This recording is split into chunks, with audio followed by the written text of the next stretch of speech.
پاک پڑھنے کے بے شمار فضائل و برکات ہیں. آج جو میں نے آپ کو حدیث پاک سنانی ہے, سچ اے بیوٹیفل حدیث, اور اس حدیث پاک سے دو بڑی خوبصورت باتیں ہمیں انڈرسٹینڈ کرنے کا موقع ملے گا, سیکھنے کا موقع ملے گا.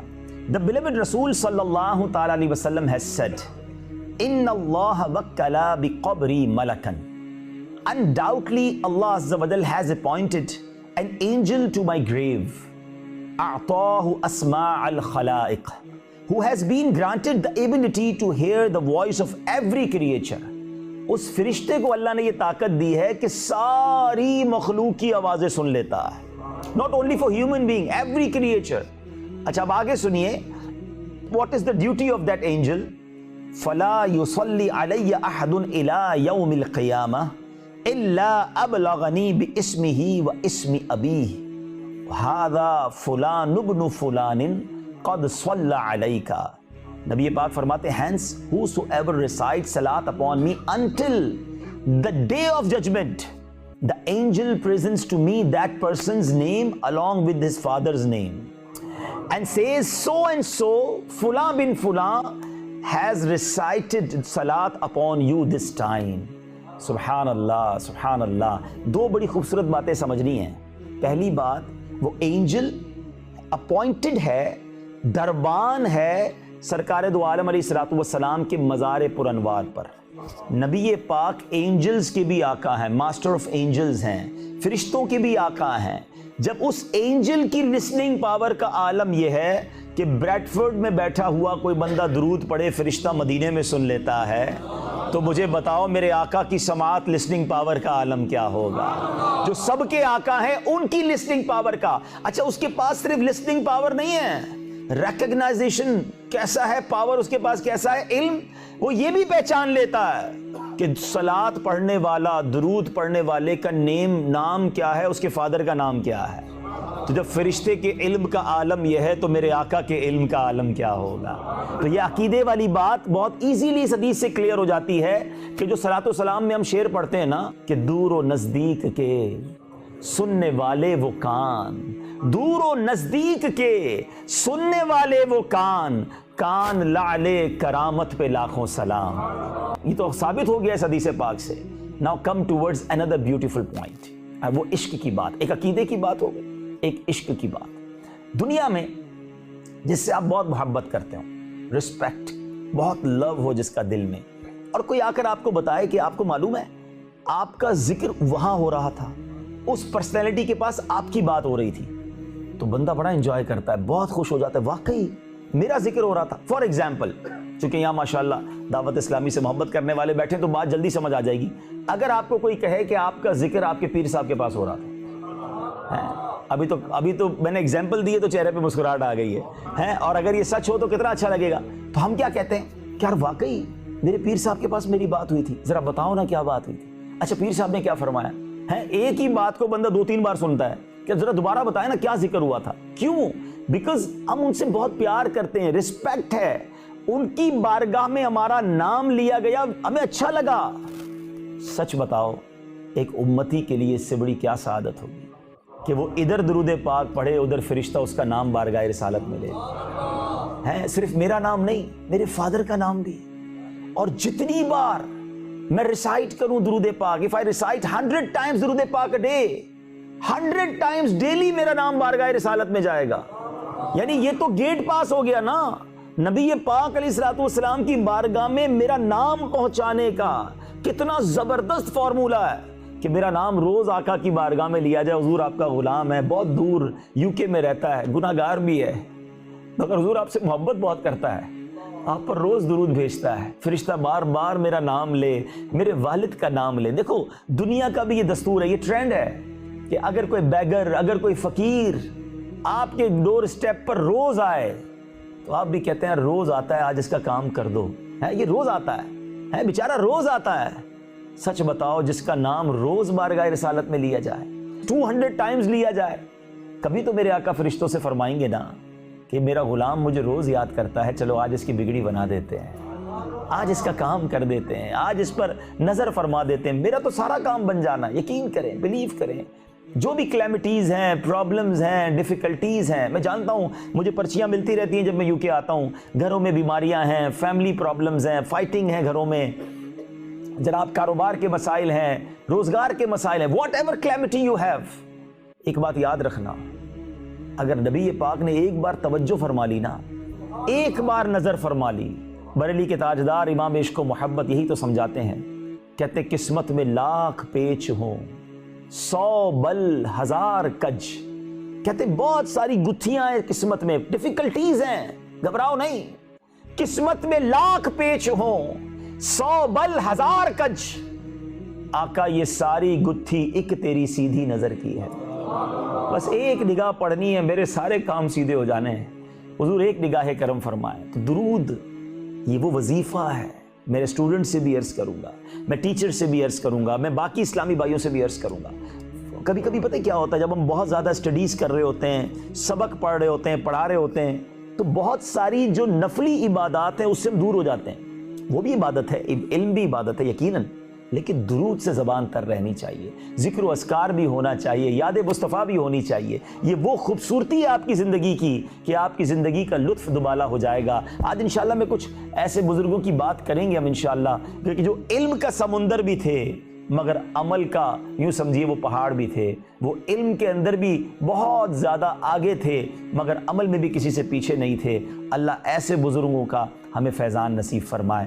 درود پاک پڑھ لیجئے، صلو علی الحبیب صلی اللہ تعالی علی محمد صلی اللہ علیہ وسلم۔ ہمارے بزرگوں کو، ہمارے اینسسٹرز کو جو شوق تھا نا، جو ان کو علم سیکھنے کا جذبہ تھا، انتھوزیزم تھا to get the knowledge of دین، وہ آج بالکل بھی نظر نہیں آتی ہے۔ کیسا جذبہ تھا؟ میزبان رسول سیدنا ابو ایوب انصاری رضی اللہ تعالیٰ، وہ صحابی رسول ہیں، ٹھیک ہے؟ اب صحابی تو ویسے ہی جنتی ہے، ہر صحابی نبی جنتی، وہ تو پہلے ہی جنتی ہیں، نبی پاک کے ساتھی ہیں، مگر اس کے باوجود علم دین سیکھنا، حدیث پاک کا علم حاصل کرنے کا جذبہ کیسا تھا؟ سیدنا ابو ایوب انصاری رضی اللہ تعالیٰ عنہ وزٹڈ ایجپٹ، مصر کا سفر آپ نے اختیار کیا، اور وہاں ایک اور صحابی حضرت عقبہ بن عامر رضی اللہ تعالیٰ عنہ سے کیوں گئے تھے؟ What is the intention to visit Egypt? to listen a hadith, only one hadith with حضرت عقبہ بن عامر رضی اللہ تعالیٰ عنہ۔ اچھا وہاں پہنچے تو حضرت عقبہ بن عامر رضی اللہ تعالیٰ عنہ نے ان کا استقبال کیا، انہوں نے ان کو ویلکم کیا، ریزن پوچھا کہ حضور کیوں آئے ہیں، what is the reason you came from Medina Munawwara to Egypt? Then he answered, I just came here because to hear a one hadith from you۔ اللہ اکبر۔ اور وہ کہتے ہیں کہ اس لیے وہ حدیث آپ سے سننے آیا کہ وہ حدیث کو سننے والا آپ کے علاوہ دنیا میں کوئی باقی نہیں بچا ہے، you are only one جس نے یہ حدیث سنی تھی اور وہ آج الائیو ہے۔ تو اب حضرت عقبہ رضی اللہ تعالیٰ عنہ نے وہ حدیث پتہ ہے کون سی تھی جو انہوں نے حضرت سیدنا ابو ایوب انصاری رضی اللہ تعالیٰ عنہ کو سنائی؟ وہ کہتے ہیں کہ نبی پاک علیہ الصلوۃ والسلام نے فرمایا، جس کسی نے مومن کی ایک برائی چھپائی، قیامت کے دن اللہ عز و جل اس کی پردہ پوشی کرے گا۔ ہے اللہ اکبر۔ حضرت ابو ایوب انصاری رضی اللہ تعالیٰ عنہ نے یہ حدیث سنی، and then right away he again traveled to Medina Munawwara from Egypt because his target is achieved۔ حدیث سننے آئے تھے، وہ حدیث سنی اور واپس چلے گئے۔ یہاں دو باتیں سیکھنی ہیں، ایک تو جو شوق تھا، جو جذبہ تھا، آج علم دین ہمارے فنگر ٹپس پر ہے، آج کتابیں موجود ہیں، آج انٹرنیٹ پر بکس ڈاؤن لوڈنگ کے لیے موجود ہیں، آن لائن علوم موجود ہیں، but nobody have time to learn حدیث، قرآن and علوم Diniya. but try to understand ہمارے صحابہ کا کیا عالم تھا، ہمارے بزرگوں کا کیا عالم تھا۔ اور اسی طرح دوسری چیز کہ یہ حدیث کون سی تھی، اس حدیث میں کتنا سبق ہے کہ جو کسی کا ایک عیب چھپائے، سم ٹائم ہمیں کسی کا کوئی پرابلم پتہ چل جاتا ہے کہ یار اس کے پرابلم ہو گیا ہے، اس کے ساتھ یہ مسٹیک ہو گئی ہے، اس کے گھر میں یہ مسئلہ ہو گیا ہے، انسان ہے نا، انسان سے مسٹیک ہو جاتی ہے، ہو گئی مسٹیک۔ اچھا ہمیں کیا چاہیے، جیسے ہی مسٹیک پتہ چلی دوسرے کو فون کیا، پتہ چلا وہ فلاں آدمی، ہاں اس نے یہ مسٹیک کی ہے، وہی جو بڑا نیکی والی باتیں کرتا ہے۔ اچھا اگر وہ شخص کوئی عالم دین ہے یا اگر کوئی وہ دین کا مبلغ ہے تو اب تو اس کی عیب اور چھپانا چاہیے کہ لوگ کہیں دین سے دور نہ ہو جائیں، لیکن لوگ مزید مزے لے کر، ارے بھائی وہ مسجد کے امام صاحب کا یہ مسئلہ ہو گیا ہے، فلاں جناب عالم دین نے یہ مسٹیک کر دی ہے، فلاں مبلغ صاحب نے مسٹیک کر دی ہے، فلاں وہ جو بزنس مین ہے اس نے یہ مسٹیک کی ہے۔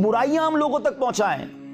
مسلمان وہ ہوتا ہے جو پردہ پوشی کرتا ہے، اور یاد رکھو اگر ہم کسی کے عیب چھپائیں گے اللہ ہمارے عیب چھپائے گا۔ اس دن سے ڈرو کہ جس دن آپ کسی کے عیب اچھالتے ہیں نا، اپنے بارے میں غور کرو کہ ہمارے عیب کتنے ہیں، جو میں نے اکیلے میں گناہ کیے ہیں، جو اکیلے میں خطائیں کی ہیں، اگر وہ لوگوں کو پتہ چل گئی تو جب اللہ نے میرے عیب چھپائے ہیں تو ہمارا کام ہے کہ ہم مسلمانوں کے عیب چھپائیں، کبھی بھی نہ بتائیں، پتہ چل بھی جائے۔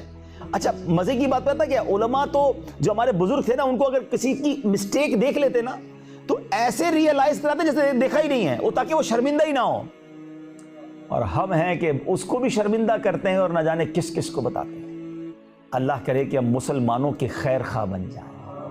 اچھا علم دین کی چونکہ بات ہو رہی ہے، ایک اور عظیم شخصیت اس کا ذکر کریں گے، مگر پہلے میں چاہتا ہوں کہ جو ہمیں عام اسلامی بھائی سن رہے ہیں، جو درس نظامی نہیں کر رہے یا علوم دینیہ کی طرف اتنا رغبت نہیں رکھتے، اتنا شوق نہیں رکھتے، اس کو اتنی اہمیت نہیں دیتے، میں ان کو بھی کچھ حدیثیں سنانا چاہتا ہوں کہ دیکھو علم دین سیکھنے والوں کے فضائل کیا ہیں۔ آج بات ہوتی ہے کہ میرے بیٹے نے جناب فلاں ڈپلومہ حاصل کیا ہے، فلاں ڈگری حاصل کی ہے، فلاں یونیورسٹی میں پڑھا ہے اس نے، ارے جناب وہ کمپیوٹر کا بڑا ماہر ہے، سافٹ ویئر تو ایسے جانتا ہے کہ کسی بھی سافٹ ویئر کو وہ کھول لے۔ میں نہیں کہتا دنیاوی علوم نہیں سکھانے چاہیے، اگر شریعت کی باؤنڈری میں رہ کر آپ دنیاوی نالج، ورلڈلی نالج حاصل کر رہے ہیں، اوکے، مگر ایسا تو نہ کرے نا کہ ورلڈلی نالج، دنیاوی تعلیم میں اتنے غرق ہو جائیں کہ دین کے بارے میں کچھ بھی نہ جانیں، قرآن اور حدیث کے بارے میں کچھ بھی نہ جانیں، جو آپ پر سیکھنا فرض ہے، obligatory نالج ضروری ہے، وہ بھی نہ سیکھیں، تو یہ نہ کریں، بلکہ دیکھیں آپ قرآن و حدیث میں کوئی حدیث، کوئی فضیلت ایسی نہیں سنا سکتے کہ فلاں انجینئر، فلاں ڈپلومہ ہولڈر، فلاں پی ایچ ڈی، فلاں ایم بی بی ایس، اس کے لیے نبی پاک نے کوئی فضیلت بیان کی ہو۔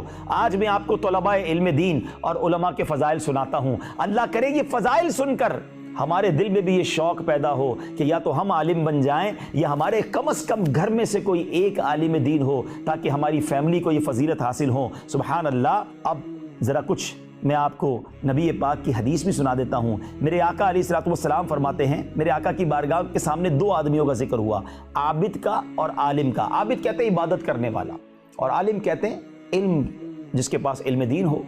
جب دونوں کا ذکر ہوا تو میرے آقا علیہ الصلوۃ والسلام نے کمال کے جملے ارشاد فرمائے۔ نبی پاک فرماتے ہیں، فضل العالم علی العابد کفضل علی ادناکم۔ آقا فرماتے ہیں کہ فضیلت میں عالم کی عابد پر ایسی ہے، یعنی عالم جو ہے وہ عبادت گزار پر ایسی فضیلت رکھتا ہے جیسی میری فضیلت تمہارے کمتر پر۔ نبی پاک اپنی مثال دے کر سمجھا رہے ہیں کہ جس طرح نبی پاک فرماتے ہیں میری فضیلت عام مسلمان پر ہے، عابد پر عالم کی ایسی فضیلت ہے۔ تو یہ شان ہے علماء کی، سبحان اللہ۔ ایک اور حدیث پاک میں نبی پاک علیہ الصلوۃ والسلام فرماتے ہیں قیامت کے دن علماء کی دواتوں کی سیاہی، انک پاٹ، جو انک ہوتی ہے، پاٹس کی جو انک جس پہ وہ فتویٰ لکھتے ہیں، اب تو خیر کمپیوٹر کا زمانہ آ گیا، لیکن سمجھانے کے لیے جو انک یوز کرتے ہیں وہ علم دین کے لیے، اس انک کو اور اس کے مقابلے میں بلڈ آف شہداء، فرماتے ہیں کہ شہیدوں کے لہو کو تولا جائے گا، وزن کیا جائے گا، ویٹ کیا جائے گا، اور آقا فرماتے ہیں کہ ان کے قلم کی انک جو ہے، دواتوں کی سیاہی جو ہے، وہ علماء کے خون پر غالب آ جائے گی۔ یہ ہوتا ہے عالم اور یہ ہوتا ہے علم دین، کوئی کمپیریزن ہی نہیں ہے۔ یہ جو بچے ہیں نا 6 سال 7 سال 8 سال پڑھتے ہیں، یہ قربانی ہے، خاص طور پہ یورپ میں، یو کے میں، اور دنیا کی بہت ساری چیزیں رنگینیاں انہیں کھینچ رہی ہوتی ہیں، مگر میرے بچوں میں آپ سے بھی بات کر رہا ہوں، ان اسٹڈی ٹائم کے اندر کبھی کبھی شیطان دل میں یہ بات ڈالتا ہوگا یار ہم تو پیچھے رہ گئے، وہ فلاں یونیورسٹی میں چلے گئے، وہ فلاں کالج میں چلے گئے، اتنی ڈگریاں حاصل کر لی۔ میں اگین وی آر ناٹ، ہم اس کے خلاف بات نہیں کر رہے، شرعی تقاضوں کے مطابق دنیاوی علوم سیکھیے، مگر جو علم دین کے فضائل قرآن و حدیث میں ہیں اس کا کوئی کمپیریزن نہیں ہے۔ آج کل لوگ ایک ڈیبیٹ کرتے ہیں، یار فیملی میں ایک ڈاکٹر ہونا چاہیے، فیملی میں ایک وکیل ہونا چاہیے، سالیسیٹر ہونا چاہیے۔ سچی بات یہ فیملی میں ایک عالم دین ہونا چاہیے۔ ہاں، قیامت کے دن جب لوگ جنت میں جائیں گے نا، علماء کو روکا جائے گا کہ رک جائیے، باقی لوگوں کی انٹرسیشن، باقی لوگوں کی شفاعت کیجیے، انہیں بھی اپنے ساتھ جنت میں لے جائیے۔ اگر میرا بیٹا عالم ہوا، میری بیٹی، میری بچی عالمہ ہوئی ہے، میرا بھائی عالم ہوا، یا میں خود درس نظامی کر کے عالم بن گیا اور اللہ نے قبول کر لیا، تو انشاءاللہ وارے نیارے ہوں گے۔ تو ان بچوں پر فخر کیجئے، یہ بچے ہمارا فیوچر ہیں، جن کے ماں باپ مجھے سن رہے ہیں، بھائی، فادر، یو آر سو لکی۔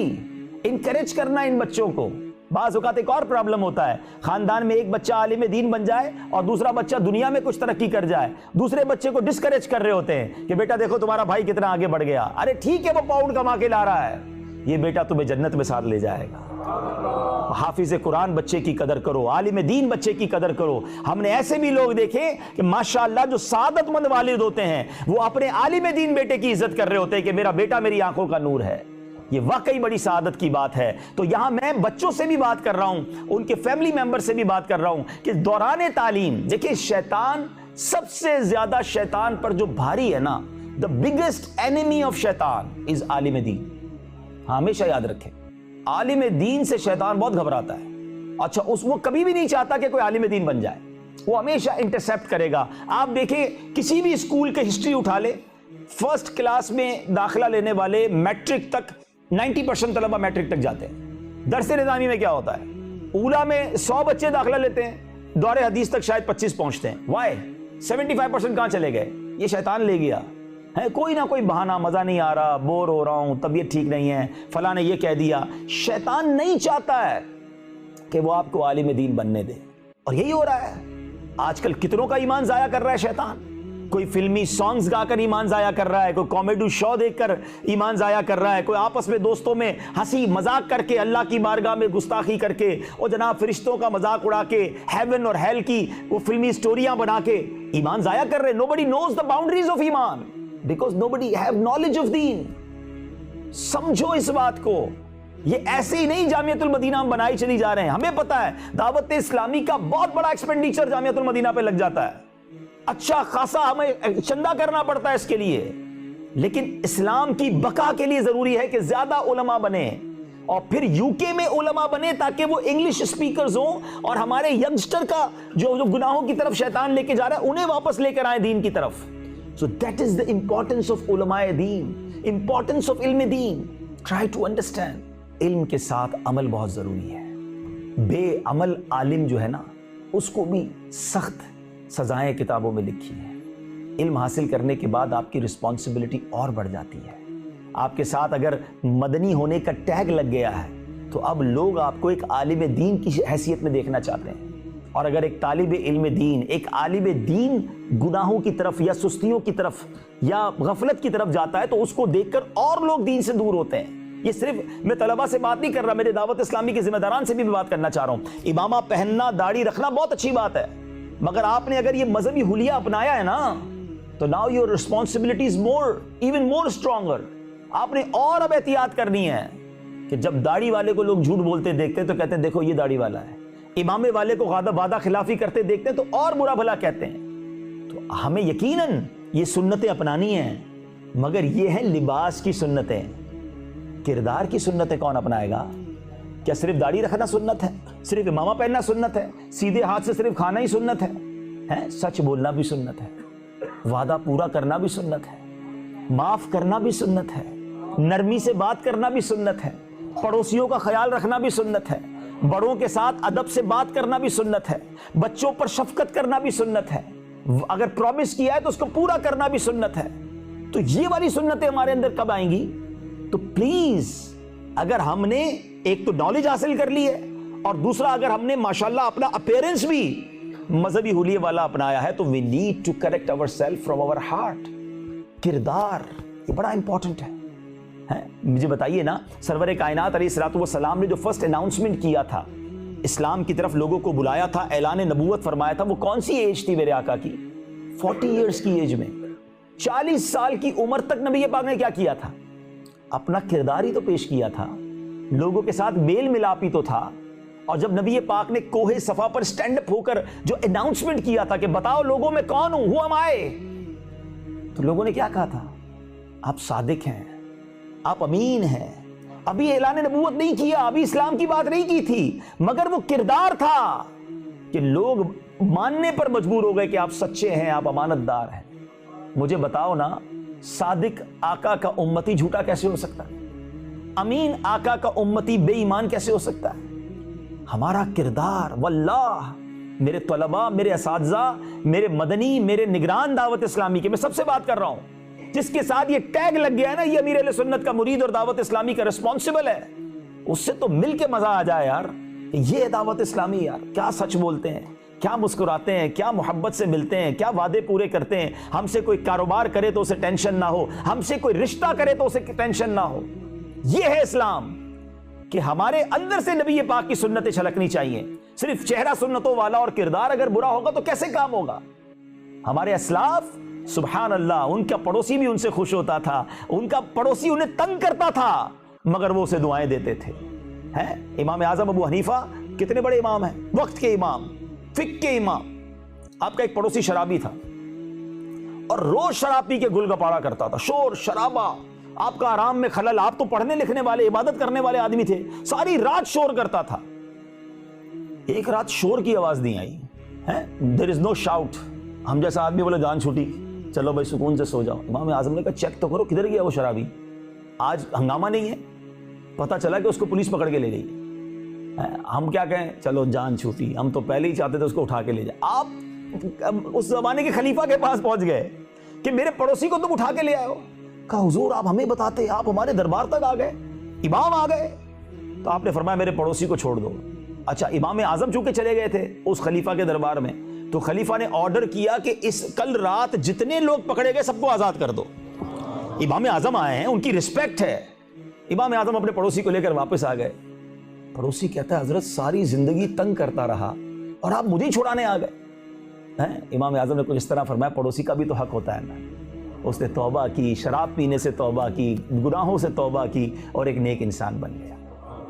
یہ ہے کردار۔ اے میرے پیارے اسلامی بھائیوں، ہمیں اپنے صرف گفتار سے نہیں، کردار سے بھی مسلمانوں کو قریب کرنا ہے۔ کبھی ہمارے کردار کے بارے میں کوئی انگلی نہ اٹھائے، کیونکہ ہم اس آقا کے امتی ہیں کہ جو سبحان اللہ نبی پاک کا تو جو جتنا قریب ہوتا گیا نا، وہ اتنا دیوانہ ہوتا گیا۔ نبی پاک علیہ الصلوۃ والسلام کی جو شان ہے نا، اس میں بہت ساری، یقیناً نبی پاک کی تو اتنی تعریف کریں کم ہے، اتنے سارے واقعات ہیں، مگر ایک اور لاجیکلی چیک کریں نا کہ دنیا میں پتہ کیا ہوتا ہے، جو بہت فیم پرسنالٹی یا بہت بڑی پرسنالٹی ہو نا، دور سے بڑی اچھی لگتی ہے، کیونکہ اس کے ہم یا تو بیان سنتے ہیں یا اس کی کوئی بات سنتے ہیں، اگر وہ نعت خواں ہوتا ہے تو اس کی نعت سنتے ہیں، یا نارملی اگر دنیاوی آدمی ہوتا ہے تو اس کی سپیچ لوگ سن رہے ہوتے ہیں، سنگر ہوتا ہے تو اس کے گانے سن رہے ہوتے ہیں، دور سے بڑا بندہ پسند کرتا ہے، دیوانہ ہو جاتا ہے۔ لیکن بعض اوقات کسی بڑی پرسنالٹی کے قریب جائے نا تو بندہ کہتا ہے یار یہ تو ویسا نہیں جیسا میں سمجھ رہا تھا، غصے والا ہے، ڈانٹتا ہے، جھڑکتا ہے، پراؤڈی ہے، بہت سارے پرابلم سامنے آتے ہیں۔ سرور کائنات علیہ الصلوۃ والسلام کی شان دیکھو، جو جتنا قریب ہوتا گیا اتنا دیوانہ ہوتا گیا۔ سب سے پہلے ایمان کون لایا؟ سب سے پہلے مردوں میں ایمان کون لایا؟ سیدنا ابو بکر صدیق رضی اللہ عنہ۔ بچوں میں سب سے پہلے ایمان کون لایا؟ جو آپ کی گود میں بڑے ہوئے ہیں، وہ اپنی آنکھوں سے جلوہ جانا دیکھ رہے تھے، آقا کی مبارک عادتیں دیکھ رہے تھے۔ جیسے ہی نبی پاک نے اعلان نبوت کیا، مولا علی شیر خدا کلمہ پڑھے اور آقا کے دامن سے وابستہ ہو گئے۔ عورتوں میں سب سے پہلے ایمان کون لایا؟ سب سے قریب نبی پاک کی زوجہ محترمہ بی بی خدیجۃ الکبریٰ رضی اللہ تعالیٰ عنہ۔ یہ کیا تھا؟ یہ اس کے پیچھے راز کیا ہے؟ وہ کردار تھا، وہ دن رات دیکھ رہے تھے، وہ آقا کی ادائیں دیکھ رہے تھے۔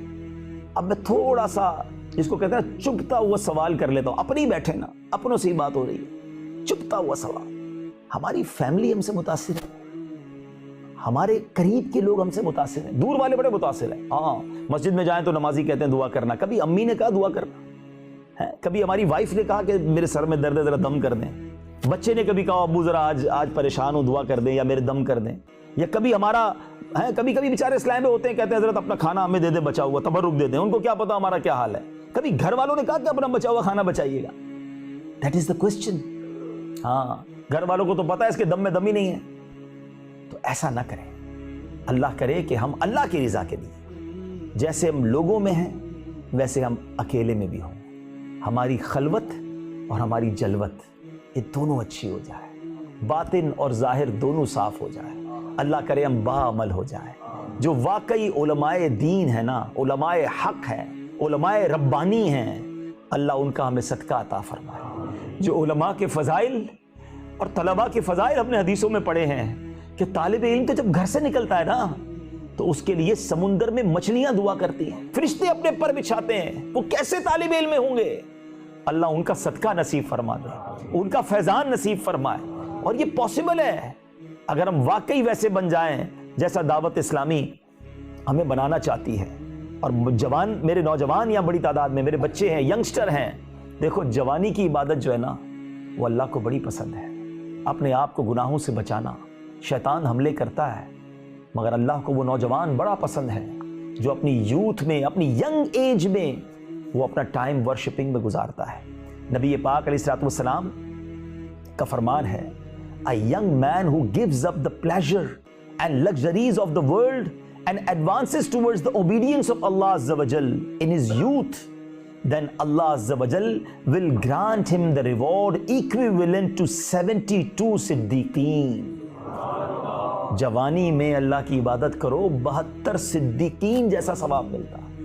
ایک اور جگہ نبی پاک فرماتے ہیں، صلی اللہ علیہ وسلم said, undoubtedly Allah Azza wa Jal loves most that beautiful young man amongst his creation who spent his youth and beauty in worship Allah Azza wa Jal, taking pride him in front of the angels.